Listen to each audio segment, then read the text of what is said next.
Kumusta po kayo mga kaibigan? Isang pinagpalang araw po muli. Welcome po sa ating programa sa araw na ito. Si Ate Chuzy Aguilar po ang inyong makakasama at kapartner ko naman sa technical side ang mga butihin nating mga technicians.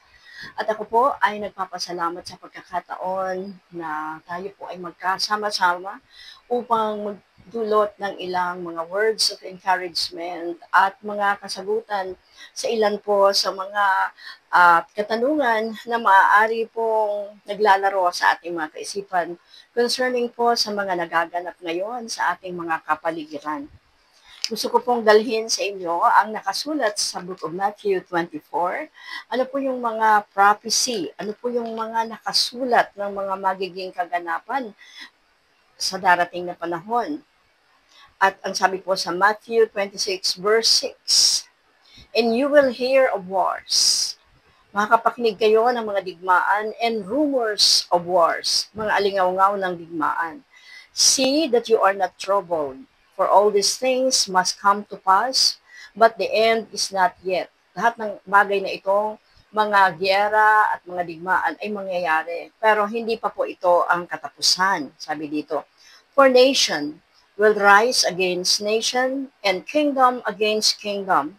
And there will be famines," magkakaroon ng gutom, pestilence, mga pandemic, mga pestilence, and earthquakes in various places. Kakaroon po ng mga lindol sa iba't ibang mga lugar. All this are the beginning of sorrow. Lahat ng ito ay mga pasimula pa lamang ng mga paghihirap. "And they will deliver you up to tribulation and kill you, and you will be hated by all nations for my name's sake." Speaking of Israel, "And then many will be offended, will betray one another, and will hate one another. Then many false prophets," marami pong mga darating na mga palsong propeta, "will rise up and deceive many. And because lawlessness will abound, the love of many will grow cold." Kumbaga po tataas ang percentage o kaya po ang makikita natin na record ng mga lawlessness, yung mga gawaing mga labag sa batas, labag sa konsensya, hindi nga makonsensya ng mga tao. Yun po ay lalong darami dahil ang pag-ibig ay lalamig. The love of many will grow cold. So, ang susi po ay paghariin natin ang pag-ibig, lalo na po ang pag-ibig ni Kristo, panatilihin natin sa ating mga puso as a nation, bilang mga community, bilang mga tao. "But he who endures to the end," ang sino mang makatiis hanggang sa wakas, "he who endures to the end shall be saved." Ang makatiis hanggang sa wakas ay maliligtas. "And the gospel of the kingdom," itong ebanghelyo na ito, the gospel of the kingdom, ang pagtuturo patungkol kay Kristo, na si Kristo ay namatay, si Kristo ay nabuhay, si Kristo ay babalik muli, "will be preached in all the world." Sa verse 14 po yan. "And this gospel of the kingdom will be preached in all the world as a witness to all the nations, and then the end will come." So, saka lang po, isa sa mga tanda ng huling araw is when we see that this gospel is being preached,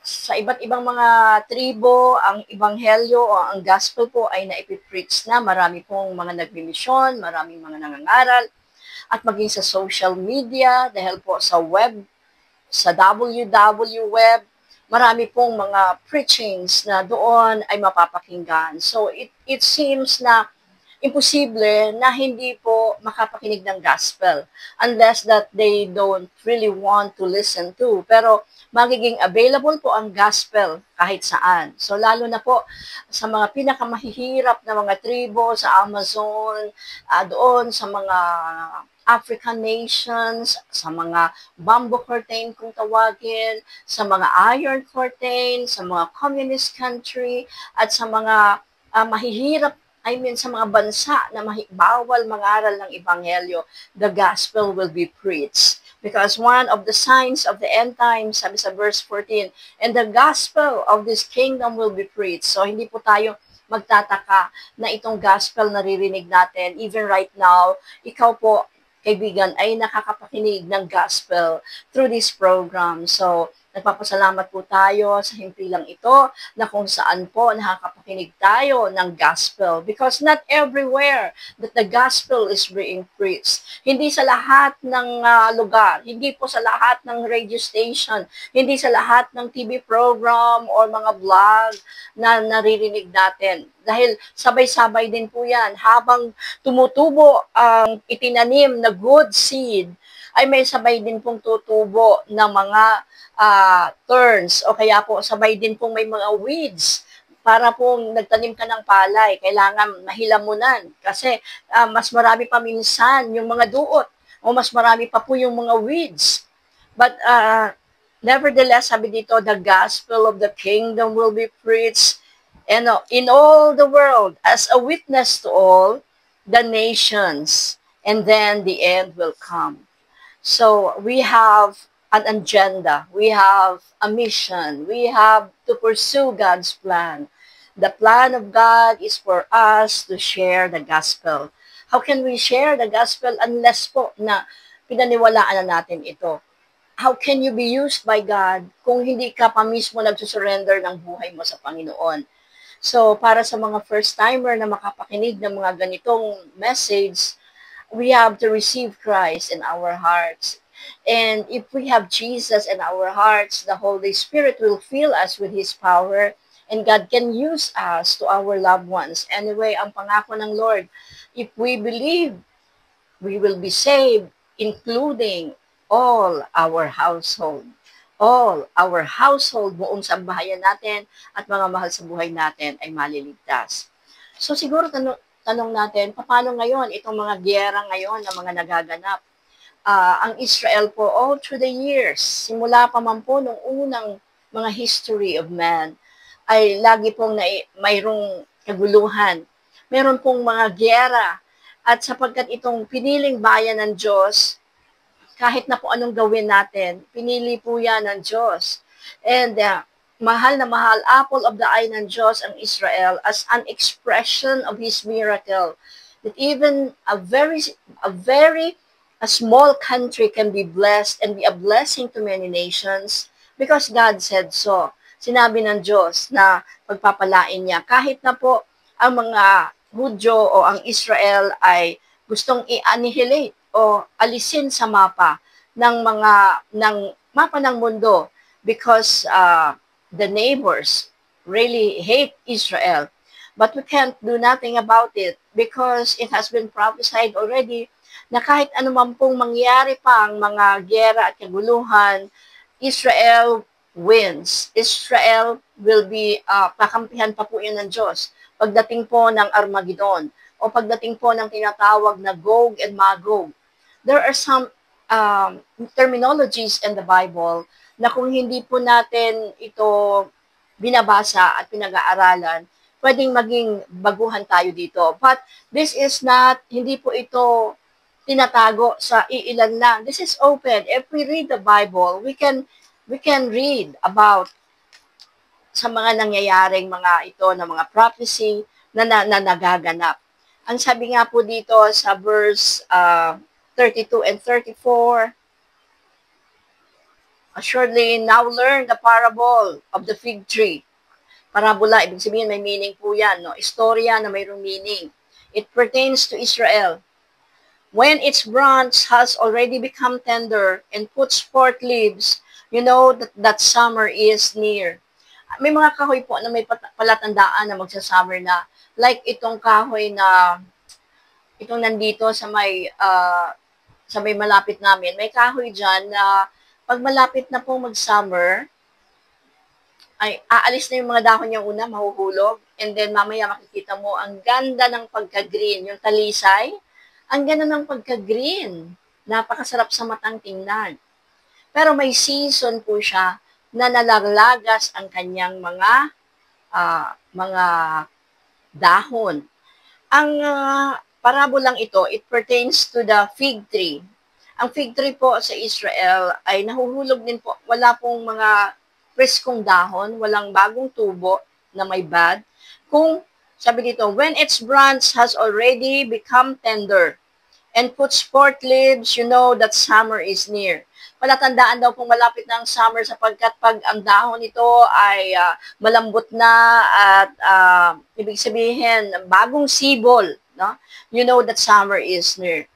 Verse 33, so you also, when you see all these things, know that it is near. Pag nakikita na daw po natin ang mga tanda ng huling araw, ang unprecedented na walang katulad ng mga gyera, sapagkat nung mga gera noon, ang gamit nila Lapu-Lapu, itak, no? Kontra kay Magellan. We know na ang mga gamit ng panahon ng mga tribo ay mga sibat at yung arrow. Yun yung mga gamit noon. No? Pero ngayon, it's weapons of mass destruction.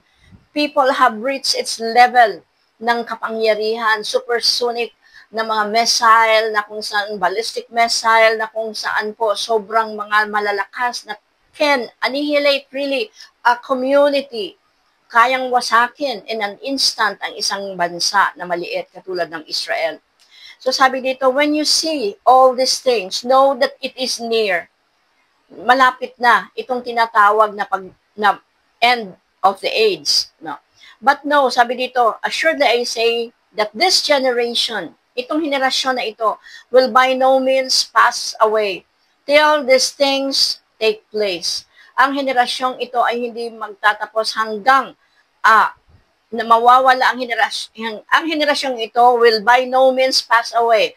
Hindi po mawawala ang henerasyong ito. This generation will not pass away until na maganap po ang mga propesiya ng nakasulat sa Biblia. But heaven and earth will pass away. Ang langit at ang lupa ay mawawala. Ngunit, but my words will by no means pass away. It speaks about the validity, the power, the integrity of God's word, that whatever He does, whatever He say, mangyayari. So all these prophecies about the end times, surely it will come to pass. It's a sign of the end times. Wars, rumors of wars, mga alingaw-ngaw ng digmaan is a sign na nasa last days tayo. At makikita po natin dito na ang sabi po dito sa atin na binabasa sa Book of Matthew, ang isa sa mga signs ay the love of many will grow cold. Yung dating paggalang, yung intensity ng paggalang sa mga estudyante, sa guro o sa magulang. Yung intensity ba ng kasi nung panahon namin, inabot ko pa na pag ikaw ay sinitsita ng magulang, yung mga bata noon, pag sinaway ng magulang, titigil ka agad sila. Pag may bisita, pag ayaw ng magulang na nandoon sila sa sala, pag sinitsitan sila, they will go inside their kupite or in their room. At the intensity, no, ng karahasan at kasalanan na ang patayan dito, patayan doon, na it seems na manok na lang yung pinapatay sa mga road rage o kaya po sa mga nababayarang mga pumatay, mga yung mga binabayaran ng mga sabi nila kahit pang-inom lang, no? It's really bad. It's so really bad na mga nagaganap na sign na the love of many, yung takot sa Diyos ay wala sa puso ng mga tao. But ito pong succeeding verses, it speaks about the tribulation period, na pag ito po kasi pinag-aralan mo, ang signs of the time, hindi po tayo aabot. Ang mga mananampalataya sa Panginoong Hesukristo, hindi na natin aabutan yung tinatawag pong 7 years of tribulation. Siguro sabihin mo, bakit naman mo nalaman na mayroong 7 years of tribulation? Meron pong ang mga Bible scholars, as they scrutinize, as they study the Word of God in the book of Daniel 9:24-27, doon sa Daniel 7:8, sinasabi doon that the old Roman Empire will be revived, na kung saan magkakaroon po ng magiging darating yung makapangyarihan, magkukontrol ng mundo. that no one can say no to him because kukontrolin niya ang mundo at yung hindi magpapatatak ng number niya, ng allegiance sa kanya, yung 666, pag hindi nagpatatak ay papatayin. So, ang tawag po doon ay tribulation, sabi po sa Matthew 24:15 and sa Daniel, Book of Daniel 9:27.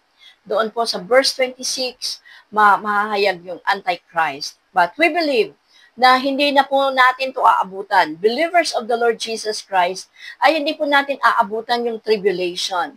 Yung tribulation ay sobra pong paghihirap.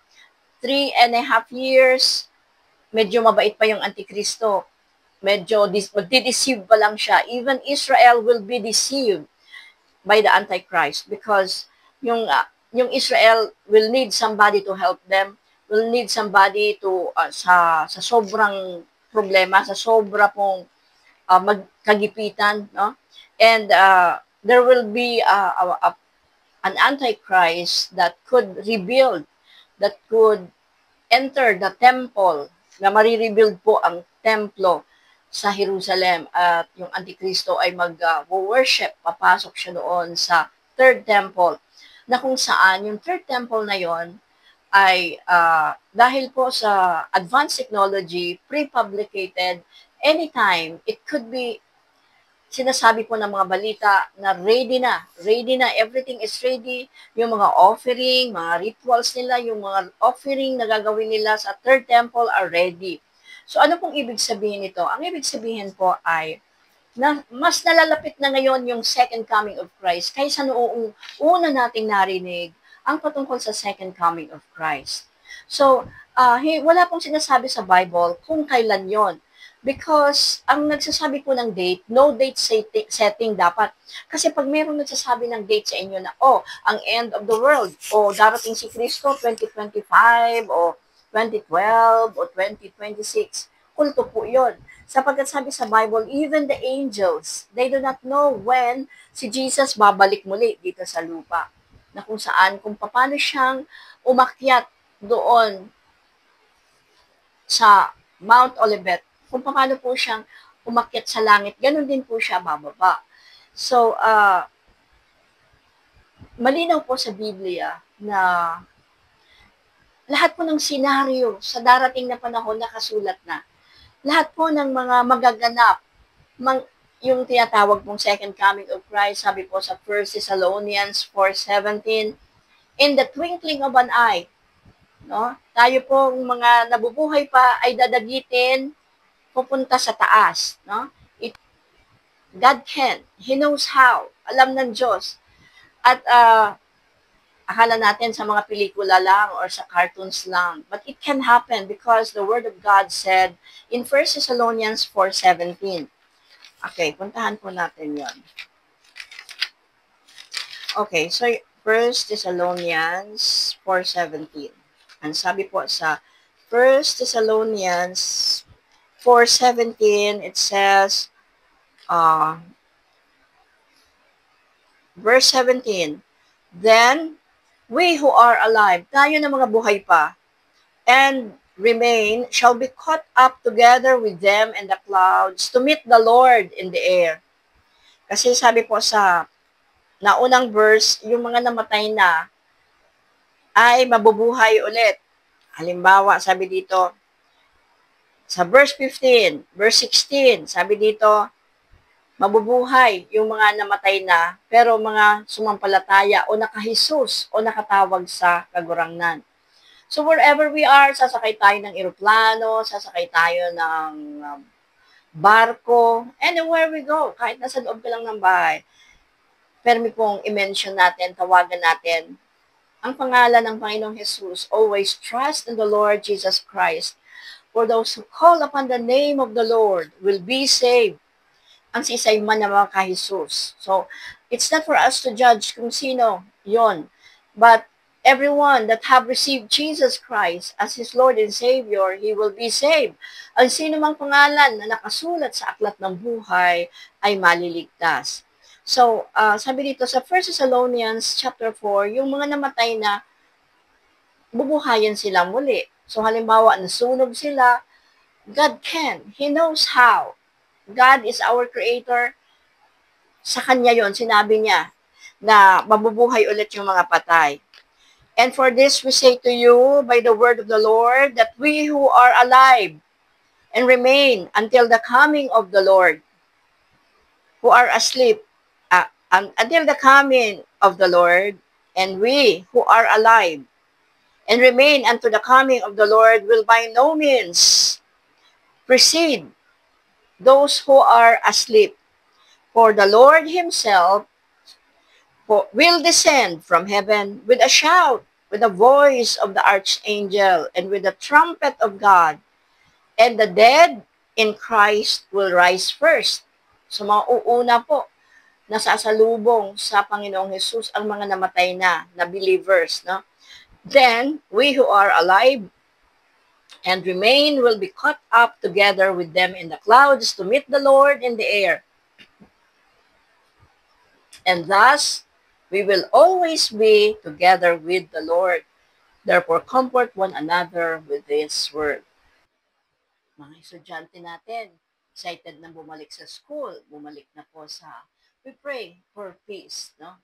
Peace, especially for Israel. May they prosper that loves thee. Sabi po sa Book of Psalms na let us pray for the peace of Jerusalem. At ganoon din po ang kaligtasan ng mga uh, sa Arabic nations, sa mga Arab nations po, na kung saan marami rin po mga Kristiyano dyan sa mga underground nga lang na mga Christians sa Iran, sa Iraq, at sa iba pa pong mga bansa. But many believes in the Lord Jesus Christ also in that country. At lalo na po ang mga kababaihan, ang mga baby. Let's protect po yung mga tinatawag na mga collateral damage of war. So let's pray for them, for their protection, and for their safety, and that ang gera ay tumigil. Actually, I'm excited na tumigil na yung mga gera na yan because isa sa mga bucket list natin ay ang makapunta sa Holy Land, no? Ang ating pong malakaran, yung nation na kung saan doon po naglakad ang Panginoong Hesukristo ng 33 years. Doon po siya isinilang sa Bethlehem, Judea, at nangaral sa iba't ibang mga communities o mga bayan po doon sa Israel. So we pray for the peace of Jerusalem. So mga kaibigan, mga kapatid ko, so ang hiyarang ito, meron pa pong tinatawag na Armageddon na kasulat po sa banal na kasulatan. But we are not going to be in this earth, no? Habang kung mangyayari yung Armageddon na yan, that the kings of the east po ay magtitipon-tipon upang umakyat sa Jerusalem, upang kumampi doon. Meron pong tinatawag na Gog and Magog. It means the leader is Gog and the place is Magog. At meron pong malinaw na mga bansa na naisulat sa Biblia na they are the key players ngayon. All malinaw po sa Biblia kung sino yung mga bansa na kasali po sa agenda ng darating na malakihang gyera. But the Word of God said na mismo si Kristo bababa upang tulungan ang Israel. At kahit sa isang saglit lang na liwanag mula sa langit ay matatalo ang mga kaaway ng Israel. So, we know na the end, kumbaga may pelikula, alam na natin kung sino yung panalo. Alam na po natin kung ano yung end picture ng mangyayari sa mundo, sa scenario sa mundo. So, it's good to be in the winning side. It's good to know what will happen. It's good to know. And it's good to be in the winning side. Parang sinasabi po na hindi ka sasakay sa barko na palubog na. Kailangan sumama ka sa hindi malulubog. And we know that Jesus Christ is the anchor of our faith. He is, and He will reign forevermore. He is the same yesterday, today, and forever, the powerful God. Ang may likha sa atin, nagkatawang tao, at siya'y umakyat sa langit. No? Kahit na po siya'y ipinako sa krus, nabuhay siya maguli, pero umakyat siya sa langit. Marami pong mga tao ang nakakita na nabuhay po siya after siyang ilinibing at after siyang ipinako sa krus. At siya'y umakyat sa langit. Maraming mga mata ang nakakita na siya'y umakyat sa langit. Literal na inaangat po siya ng clouds papunta sa langit. At sabi po dito sa ating binasa sa 1 Thessalonians 4:17, Jesus will come back again. When that be? Wala po tayong time setting, hindi po tayo nagsasabi kung kailan. Pero ang mga tanda, napakalinaw po that we are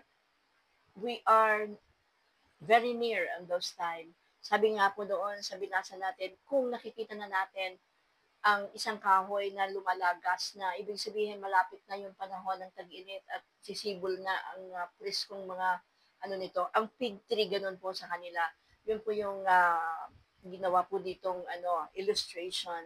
Kung nakita natin ang mga tanda ng huling araw, yes, kakaiba na po yung gera ngayon, hindi na katulad ng itak lang yung gamit. So, we are really on that end times. Nasa end times na tayo, mga kaibigan, mga kapatid ko. We have to be ready, maging handa po tayo. At nothing to fear because we know God holds our future.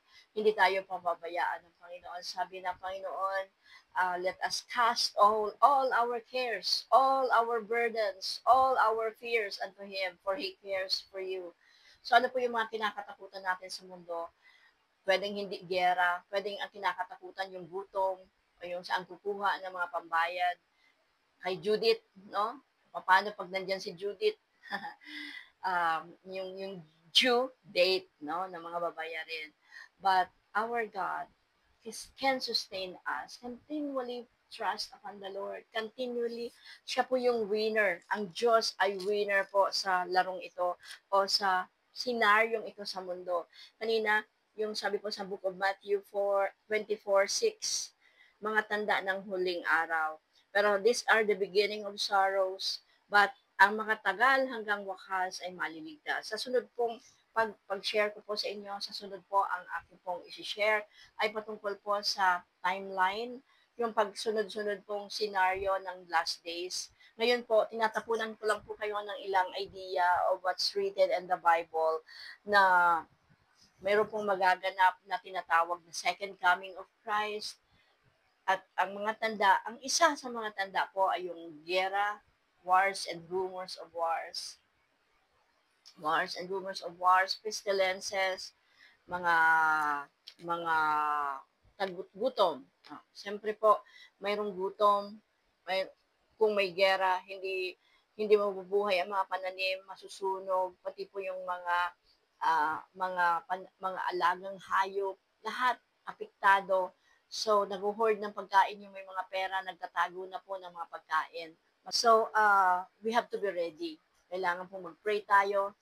Tanggapin po natin ang Panginoong Jesucristo. Tanggapin natin si Jesus Christ bilang ating Lord and Savior. So, whatever happens in this world, tayo ay pupunta sa Kanyang presensya. Sabi ng Panginoon, I will go to prepare a place for you so that where I am, you will be there also. Sabi po ni Thomas, Lord, paano? Saan ka? Paano kami pupunta? Anong paraan? Sabi po ng Panginoong Jesucristo, John 14:6, ako ang daan, ang katotohanan at ang buhay, walang pupunta sa Ama, kundi sa pamamagitan ko. So, dumaan po tayo sa tamang landas, sabi ng Panginoong Jesucristo. Siya ang daan, ang katotohanan at ang buhay. So, hindi po tayo dapat mabigla. Ano man pong nangyayari ngayon ng mga kaganapan. Sabi nga po sa Isaiah 46:9-10, I am God and there is none like me, declaring the end from the beginning, and from the ancient times the things that are not yet done, saying, my counsel shall stand, and I will do all my pleasure. So, He is the God, and siya ang buhay na Diyos. No? I am the God, and there is none like me. Wala pong, in the world, napakaraming Diyos-Diyosan sa mundo. Depende sa nasyon, depende sa nation. Sa India, marami po, thousand din ang kanilang mga Diyos. But sabi ng Panginoon sa kanyang mga salita, I am the God. Sabi, I am God and there is none like me. Sabi ng Panginoon, declaring the end. Sinabi niya na yung mangyayaring end mula pa sa simula.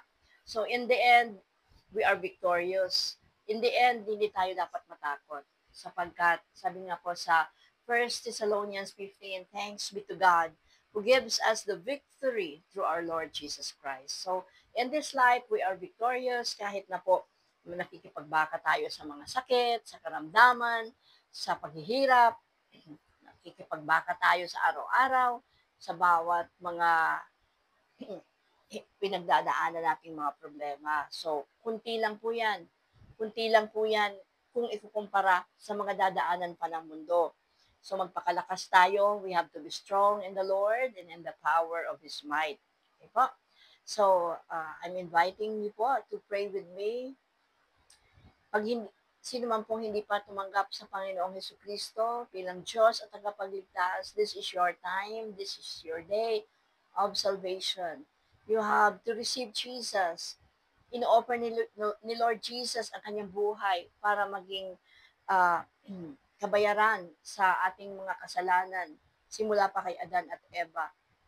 So, hindi po dugo ng karnero, hindi po dugo ng baka yung in-offer para matubos tayo, kundi mismo yung dugo ng Panginoong Hesukristo na ipinanganak ni Virgin Maria at sa pamamagitan ng Banal na Espiritu, nakita po natin na ipinako siya sa krus kahit wala po siyang kasalanan.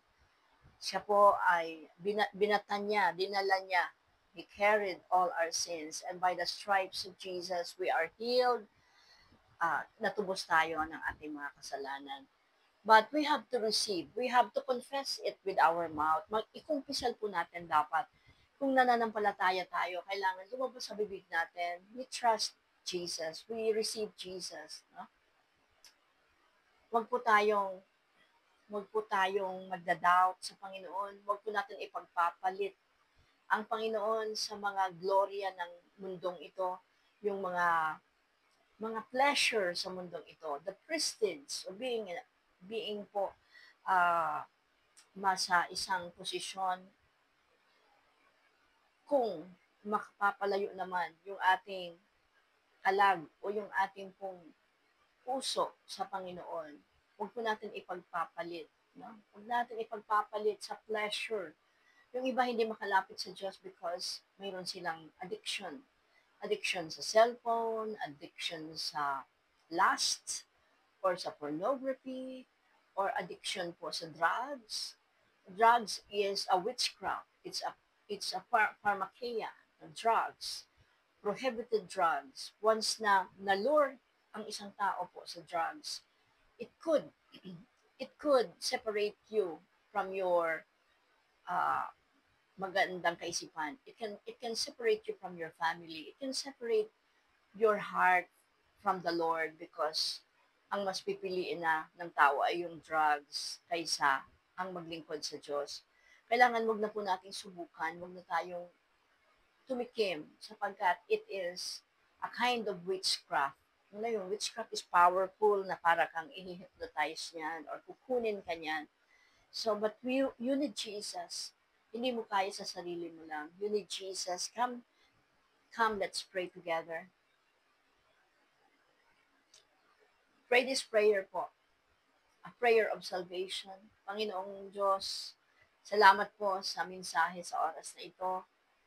Na mahal mo kami, binigay mo ang iyong bugtong na anak upang kami maligtas. Panginoong Jesus, salamat po sa iyong pagkabayubay sa krus ng Kalbaryo. Ako po'y naniniwala sa iyo. Tinatanggap kita bilang Diyos at tagapagligtas ng aking buhay. Panginoon, kailangan kita, patawarin mo po ako sa aking mga kasalanan. Panginoon, patawarin mo po ako sa aking mga nagawang kasalanan sa aking mga magulang, sa ibang mga tao, lalo na sa iyo, Panginoong Diyos. Patawarin mo po ako sa lahat pong mga pagsalansang at sa mga kasalanan kong nagawa. Panginoon, tinatanggap kita, Panginoong Jesus, bilang tagapagligtas ko. Panginoong Jesus, tinatanggap kita. Isulat mo po ang pangalan ko sa mga kakapasok, Panginoon, sa kalangitan. isulat mo po ang pangalan ko sa aklat ng buhay. Lord, salamat po sa kaligtasan. Salamat po sa kapatawaran. Salamat po sa buhay na walang hanggan. Panginoon, salamat din po. Hipuin mo po, Panginoon, ang aking buhay na pagalingin mo po, Lord, ang lahat ng mga sakit at karamdaman. Pagpalain mo, Lord, ang bawat pamilya. In Jesus' name, Amen. So, yun po yung prayer natin na pagtanggap sa Panginoon. Manatili po tayo sa mode of prayer as we pray for Jerusalem, as we pray for peace for Jerusalem at sa mga neighbors nito. Panginoon Diyos, kami po ay nagpapasalamat sa iyo dahil ikaw po ang may control ng lahat. Sabi mo po, Panginoon, sa iyong mga salita sa book of Isaiah, that you know from the end, from the beginning up to the end, you are the one, O God, who declares it. Father, we pray for the peace of Jerusalem. Peace upon the walls of Jerusalem. Kapayapaan, Panginoon, sa bawat wall, sa bawat, Panginoon, lugar ng Jerusalem. Simula, Panginoon, sa north, south, east, and west, Panginoon. Let there be peace, Panginoon, kapayapaan sa Jerusalem. Ang iyong protection mapa sa kanila, Panginoon, at alam po namin, Panginoon, na hindi mo po sila papabayaan. They are the apple of your eyes and you will protect them. Lord, let there be peace and safety, Panginoon, towards them and their neighbors, toward, Panginoon, sa mga Iran, Iraq, Saudi Arabia, Jordan, Yemen, Panginoon, maging ang Egypt, Panginoon, at ang Jordan, ang Lebanon, Panginoon, at ang mga neighbors, Panginoon, ng Israel. Yes, Lord, it has been written that there will be wars and rumors of war. May the people choose, Father God, peace. May the people choose, Panginoon, safety. Panginoon, give wisdom to the President, O God, of Israel, what to do. Give them, Lord, right, Panginoon, decisions, Panginoon, lalo na, Panginoon, sa mga military strategies nila. Panginoon, na sa how they manage this thing, Father God, kung paano sila deal, Panginoon, sa situation na ito, maging, Panginoon, sa Gaza. Lord, wisdom, O God, and guidance in the name of Jesus. Lord, we pray, Lord, that patuloy mo pong pagpalain at i-provide ang kanilang mga pangailangan, yung mga nasa shelter, yung mga OFWs namin, ng mga Pilipino, ingatan niyo po sila, maging yung mga inaalagaan din po nila, Panginoon. Lord, at patuloy, Panginoon, na dumating ang tulong, Panginoon, sa bayan ng Israel, Lord God. And those who are hiding, Panginoon, sa kanila pong mga shelter, O God, sa kanila pong dome. Lord, ikaw po ang patuloy na mag-comfort sa kanila. Comfort them, Lord God. Comfort the children, O God, na sa araw-araw ay nagdaranas ng gera, nagdaranas ng kaguluhan, rejection from their neighbors, O God. And Lord, we pray, Lord God, that the nations, O God, that the Philippines, that America would continually, even the European nations, O God, will believe in you, Jesus, and that kakampihan, Panginoon, whatever, Lord God, kung sino ang nasa puso mo, Panginoon. You said, Lord, in your word that we have to pray for the peace of Jerusalem, peace upon the walls of Jerusalem. Lord God, Panginoon, dalangin po namin sa oras na ito, ang Amerika, ang anumang pinagdadaanan, Panginoon, sa internal, Panginoon, mga problema sa bayang ito. Give wisdom to their leaders how to deal, O God, with these problems, with the immigrants, Lord God, the loss of the land, Panginoon.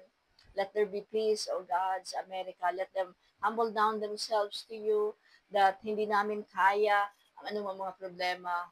Kaya namin, Lord, ito because you are with us. You are for us. You are never against us. Even, Lord, sa nasyon ng Pilipinas, aming bansa, we pray, Lord, for kapayapaan sa Senado, kapayapaan sa Kongreso, kapayapaan at wisdom sa Presidente, sa Vice Presidente, sa Senate President, sa mga, Panginoon, mga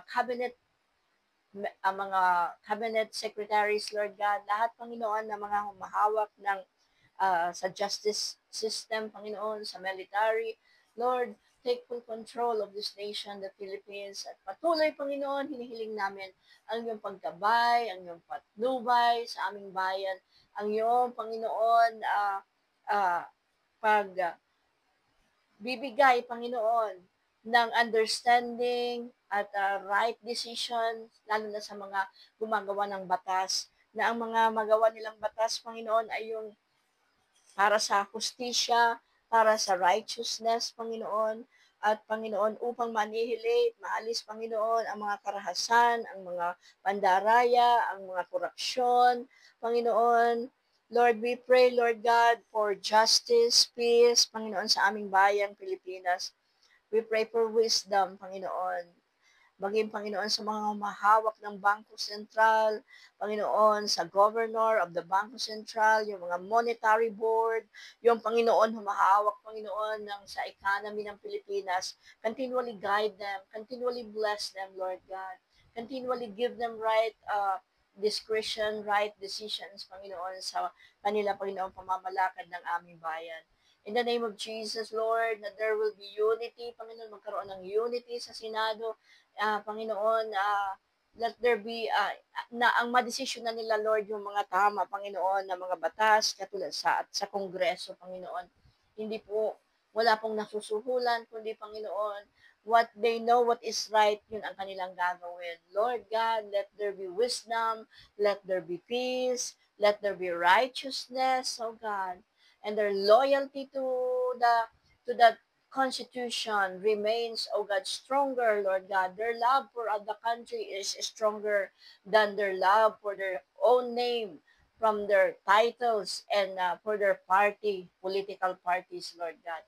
Lord, salamat, Panginoon, that you will raise up the next generation of leaders, righteous leaders, mga competent, mga galing, excellent leaders. You will raise up, Lord, excellent governors, excellent, Lord, na mga mayors, at Panginoon, maging sa mga barangay, pinapanalangin namin, Lord, magre-raise up ka, Lord, ng mga godly leaders, Lord God, strong, adherent nila sa peace, sa good morality, Panginoon. Salamat po, Panginoon, sa katugunan mo, kasagutan sa aming mga panalangin. Thank you, Lord, for peace and safety, Panginoon, ng Jerusalem, ng iyong bayan, Panginoon. Salamat, Panginoon. Panginoon, salamat po, O Diyos, sa provisions mo sa pangangailangan ng bawat isa at sa pagtulong mo po sa kanila at sa mga neighboring countries nila, Lord God, that they will call upon the name of the Lord Jesus Christ. It seems impossible with man. It seems napakahirap, Lord. But nothing is impossible with you. That the neighboring countries, Lord God, will come to know you through Lord Jesus. Lord Jesus, hallelujah, salamat sa kapayapaan. Salamat, Panginoon, for peace and safety. Thank you, Lord, ng mga bata, ng mga kabataan, mga kababaihan, and everyone, Lord God. Thank you, Lord. Salamat, Panginoon, sa pagtugon mo ng aming mga kahilingan. Sa pangalan ni Jesus, ito pong aming samot panalangin. Amen. Salamat po sa inyong pag-antabay dito po sa BBS DWLB FM. Si Ate Chusi Aguilar po ito hanggang sa muli po at kasama ko po sa technical side si Kapitan Ariel Camarote at ganoon din po si Brother Serge Marmol, si Stephen Fabis ay isa rin po sa ating mga technicians dito sa BBS DWLB FM. Thank you so much for joining us dito po sa ating himpilan, and we continually pray for you. The Lord bless you, the Lord keep you, the Lord make His face to shine upon you and be gracious to you. The Lord lift up His countenance upon you and give you peace. Shalom. Thank you so much for joining me today.